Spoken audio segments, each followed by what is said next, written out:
Welcome mo kamo tanan nitong kasaulugan sa Santos nga Misa. Sa ngalan sa Amahan, sa Anak o sa Espiritu Santo. Amen. Ang grasya o ang kalinaw sa Diyos atong Amahan o ni Hesus Kristo atong Ginoo maanaa kaninyong tanan. Manawsang kanin. Aron kita maging angayan sa paghalad dining Santos nga Misa, ato sa pangayuan o kapasayloan ang ato manabuhat nga mga sala.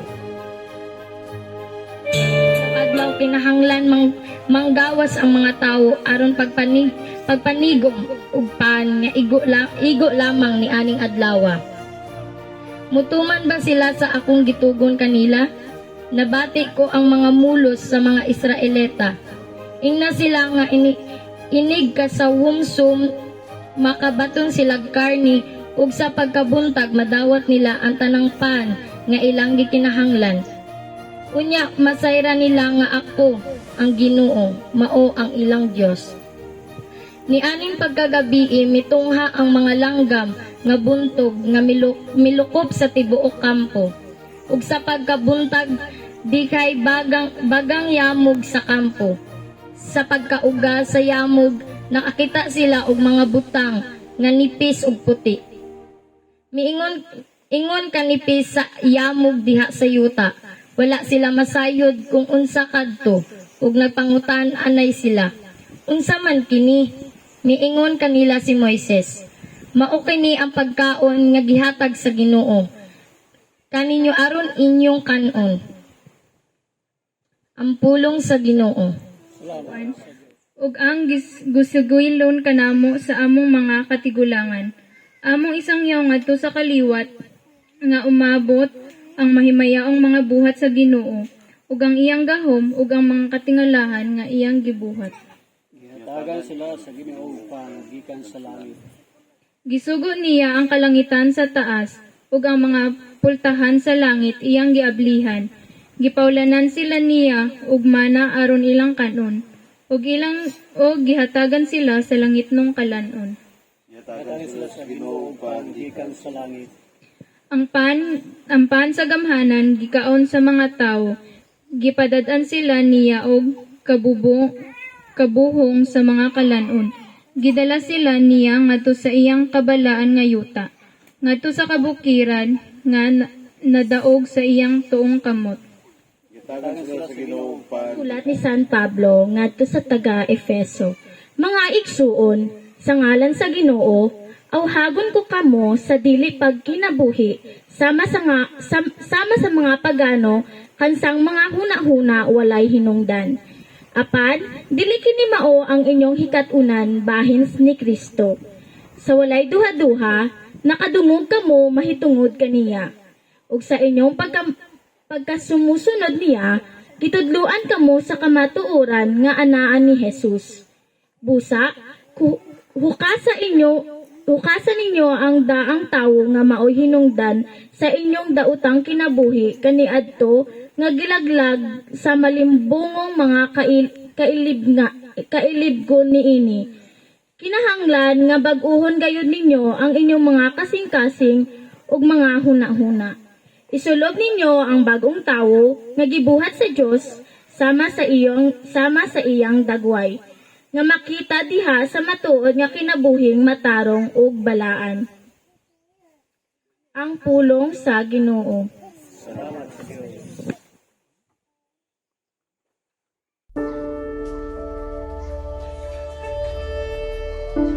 Inaaga ninyo, manawsang kanin. Pagbasa gikan sa Santos nga Ebanghelyo sumala ni San Juan.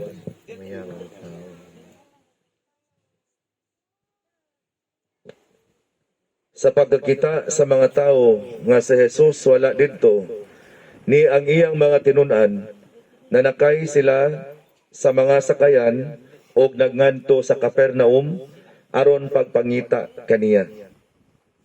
Sa nakaplagan na nila si Jesus didto sa tabok sa lanaw, miingon sila kaniya, "Magtutudlo, kanusa ka pa mahiabot dinhi?" Si Jesus mitubag, "Sultihan ko kamo, nangita kamo kanako, kay nakakaon man kamo sa paan, og nangabosog, og dili tungod, kay nakasabot kamo sa mga milagro nga akong nahimo. Ayaw kamo paghago alang sa kalanon nga madunot, kundili sa kalanon nga mulungtad ngadto sa kinabuhing walay katapusan. Kining kalanuna ihatag kaninyo sa anak sa tawo, kay gipatikan man siya sa Dios nga Amahan sa timaan sa iyang pag-uyon. Busa gipangutana nila siya, unsa may among buhaton aron pagtuman sa gisugo sa Dios? Si Jesus mitubag, kini ang buhaton, kini ang buluhaton nga ipabuhat sa Dios kaninyo, nga motuo kamo sa iyang gipadala.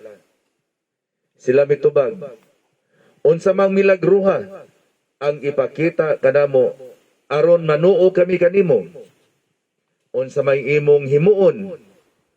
Ang amo mga katigulangan nangaon og mana didto sa kabingawan, sumala gayod sa giingon sa kasulatan. Gihatagan niya silagpan gikan sa langit.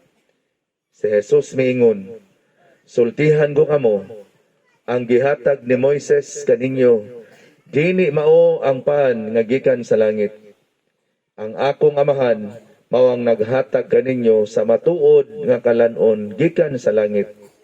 Kay ang pan nga gihatag sa Dios mao siya nga nanaog gikan sa langit og naghatag og kinabuhi sa kalibutan. Sir, sila miingon kaniya, hatagi kami kanunay niining maong pan. Si Jesus miingon kanila, ako mao ang pan nga naghatag sa kinabuhi. Ang moari kanako dili gayud gutomon, ang motuo kanako dili gayud uhawon. Ang Ebanghelyo sa Ginoo. Dayon ikaw, Ginoong Hesukristo. To the words of the Holy Gospel, may our sins be forgiven. Amen. Mayong buntag kaninyong tanan. Sa karon nga panahon, ang kinsaman nga maghimo og maayo, mao ang maging sentro sa chismis. Mao'y maging sentro sa libak. Siguro ato sa maintindihan nga ang usa ka punuan nga daghang bunga, daghang ging mulingi, daghang mukuhit, daghang mulampos, daghang mulabay. Ano man yun yung mga mangga nga way bunga? Diba? Do diretso lang ang tao.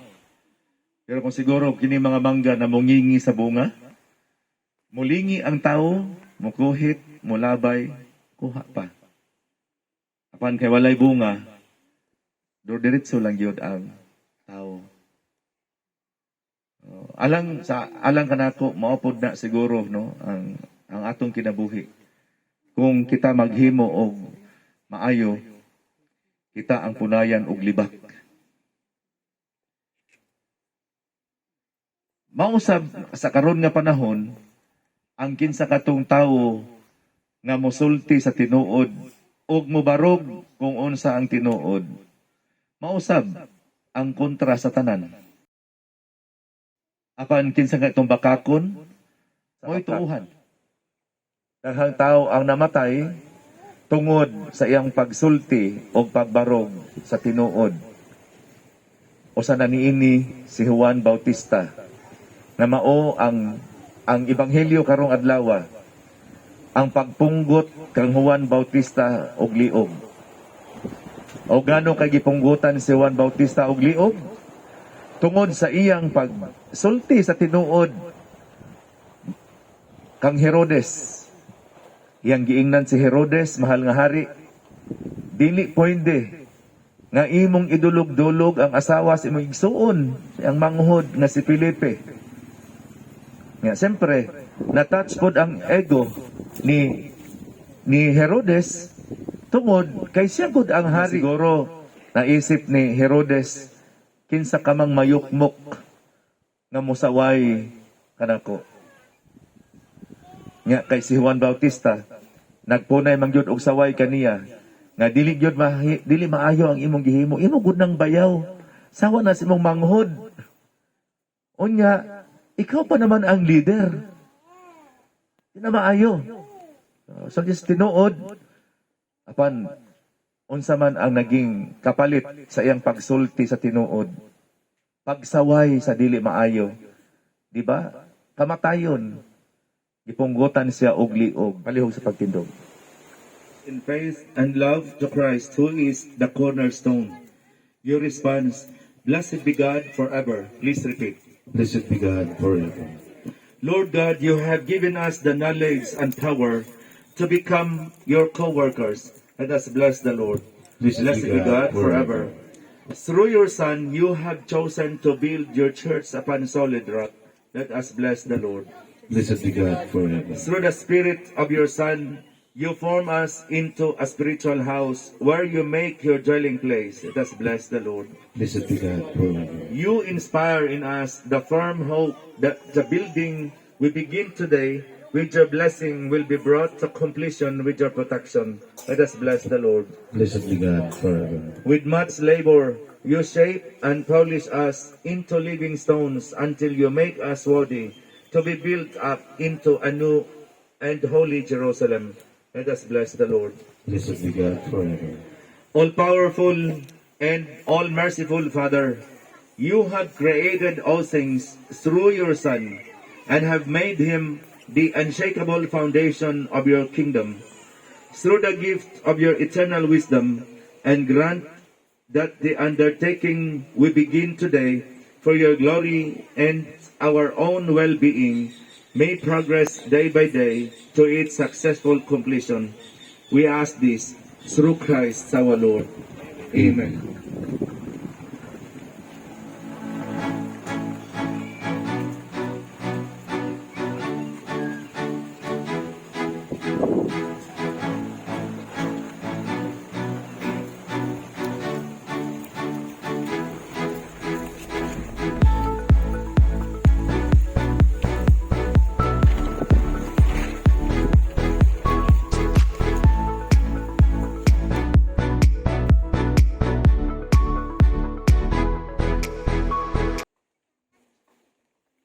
Kining atong mga panday nga gitugyanan sa pagtukod sa atong simbahan.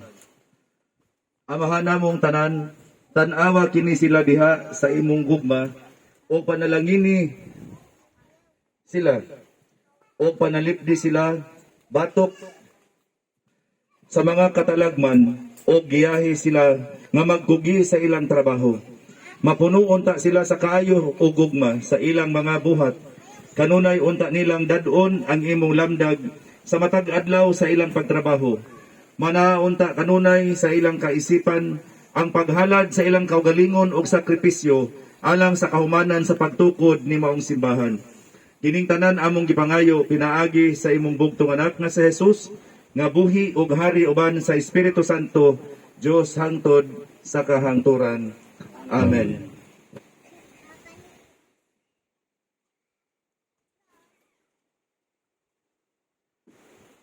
Ang Ginoo manaa kaninyo. Manausa. Manalangin kaninyo ang Dios nga makagagahom sa tanan ang Amahan, ang Anak ug ang Espiritu Santo. Amen. Ang santos nga misa ato na pong naihalad, maglakaw kita daduna to ang kalinaw ug ang paghigugma ni Kristo. Salamat sa Diyos.